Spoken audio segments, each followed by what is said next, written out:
tried many new things this semester, from online prayer and small groups to live online Zoom fusion for large group.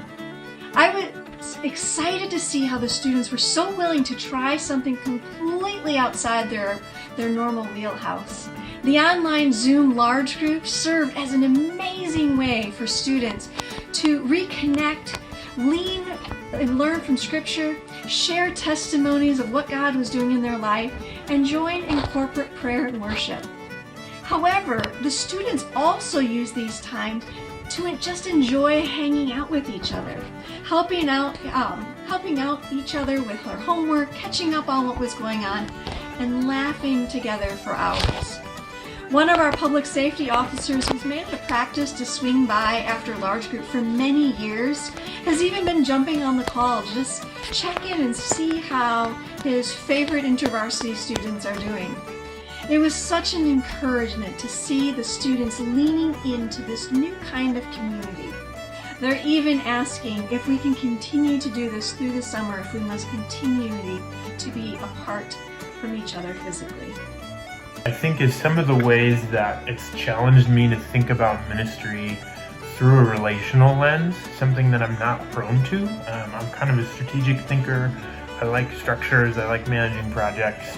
And so this season has forced me to think about relationships, and I think it's making me a better staff.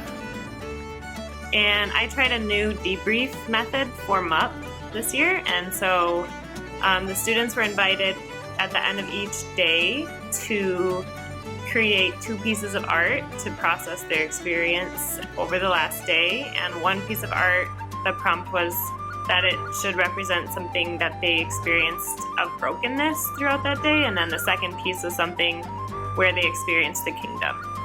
And there was a art river, it was called the river, the debrief. There was a river on the floor, which had a metaphor that I won't get into, but basically the students created their pieces of art, and then we all stood along the river and shared what our pieces were and what they meant and placed them on the river. So what did I learn? 3 things. I learned that this kind of thing takes a long time. It always took longer than I planned, and I think that was worth it, but it means that I had to let go of some more time for programming, but I do think that was worth it. And then I also learned that students often have different takeaways than I think they're going to, which is lovely. And then the last thing is that students, even if they're not particularly artsy, really appreciated the opportunity to be creative. I want to share that I tried for the first time full-time staff work with InterVarsity. It was great. I just can't share everything that I learned. It's too much for it. Our area team has been doing Origins online, and it's been a mix of live Zoom calls for the Bible studies, and then also doing some sessions that are recorded and done in small groups. So it's been going well. It's been fun to see the small groups forming together, and we invited alumni to join and had a couple alumni that are leading small groups, and it's been fun to see the creativity and some of the things that we're not able to do when we're doing Origins in person, like each group creating a video for their character study and things like that. So it's been fun. We've been trying different things, and overall I think it's been going pretty well. Hey there, Lakes and Plains. My name is Holland Cabot-Redinger, and I'm campus staff at UW Eau Claire.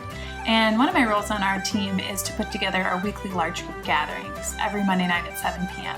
So when our life transitioned to virtual ministry, I was asking the question, how do you do large group well right now? How do you capture all of the energy and excitement and buzz of college students gathering together? And how do you make it look good and sound good and be something that people actually want to genuinely connect with one another through?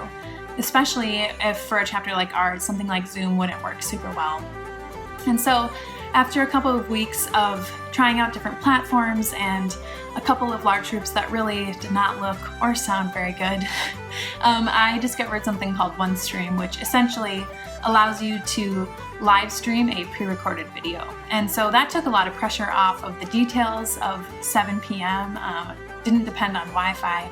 And it allowed our MCs to still engage with people. They were still able to ask an icebreaker question, and our students would comment in the comment thread with one another. Our worship leader is still able to give a pastoral word about how it's awkward sometimes to worship by yourself in your room with headphones in.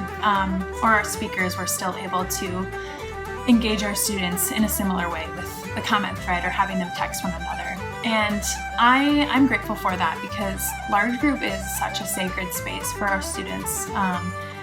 Our students desire to hear the word spoken to them. They desire to worship with one another. And even in this season, when it doesn't look like maybe what I want it to look like, or certainly not what they want it to look like, I'm grateful for the ability to still figure out what that can look like for our students, to make large group a space where they can still gather and connect with each other.